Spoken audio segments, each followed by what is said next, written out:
আর এবার দেখুন SIR hearing এ ডাক পড়ল বিডিওর। শুনানিতে হাজিরা মেটেলির লাভার বিডিওর। শুনানিতে বিডিওর বাবা ও পরিবারের আরো দুই বিডিওর বাবা মা ভুটানের বলে দাবি বিজেপির, আর সেই কারণেই 2002-এর তালিকায় নাম নেই বলে দাবি। আপনি বিডিও এসডিও বলে আপনি লাইনে দাঁড়াবেন এমন কোনো বিষয় নেই। যদি আপনার নামে হিয়ারিং আসে আপনাকে সেখানে যেতে হবে, প্রয়োজনীয় ডকুমেন্টস দিতে হবে। এবং এর মাধ্যমে প্রমাণিত হচ্ছে যে পশ্চিমবঙ্গে বহু এরকম সরকারি আধিকারিক আছেন, পশ্চিমবঙ্গের এমন বহুত পঞ্চায়েত সদস্য আছেন, বহু পশ্চিমবঙ্গের এরকম অনেক পঞ্চায়েত সমিতির মেম্বার আছেন যারা তৃণমূলের আমলে, বামফ্রন্টের আমলে এইভাবে ওপার থেকে এসে এইভাবে নাম তুলেছেন। এসআইআর না হলে আমরা এত কিছু জানতে পারতাম না। এসআইআর প্রক্রিয়ার মাধ্যমে স্বচ্ছ ভোটার তালিকা তৈরি হবে। বিজেপির অভিযোগ অস্বীকার বিডিওর। বিডিওর 2004 সালে ভোটার তালিকায় নাম ওঠে বলেও দাবি।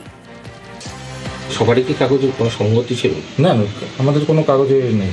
আমাদের যে ভোটার কার্ডটা 2004-এর আছে। আমরা তো এখানেই আছি, এখন তো 26 বছর হয়ে গেছে। আপনারা এর আগে এখানেই থাকতেন? 2000 না, এখানে আমরা 99 জায়গায় করে আছি। এটা কি এখানে বাড়ি? নিজে বাড়ি। আর আমাদের যত রিলেটিভ জয়ন্তী বাগানে আছে। গোটা পরিবারের কয়েকজনকে ডাক দিয়েছে হিয়ারিং? 4 জনকে, বাবা, বোন, দিদি, আমার। যেখানে হচ্ছে একজন ভিডিও হিয়ারিং করাচ্ছে, সেই ভিডিওকেই আবার হিয়ারিং এ দাঁড়াতে হচ্ছে। আমরা রিলেটিভস নাম দেই নাই, কেন কি বাবা মারা গেছে। আপনার বাবা যে ভোটার লিস্টের নাম ওঠেনি, তিনি কি তখন কি ভুটানে ছিলেন? এখানে থাকাকালীনই নাম ওঠেনি? বাবা ওইখানে চাকরি করতো। নির্বাচন কমিশন যে নিজের খেয়াল খুশি মতো কাজ করছে, এটাই তার প্রমাণ। ওরা চাচ্ছে ভারতীয় নাগরিক কিভাবে কমানো যায়।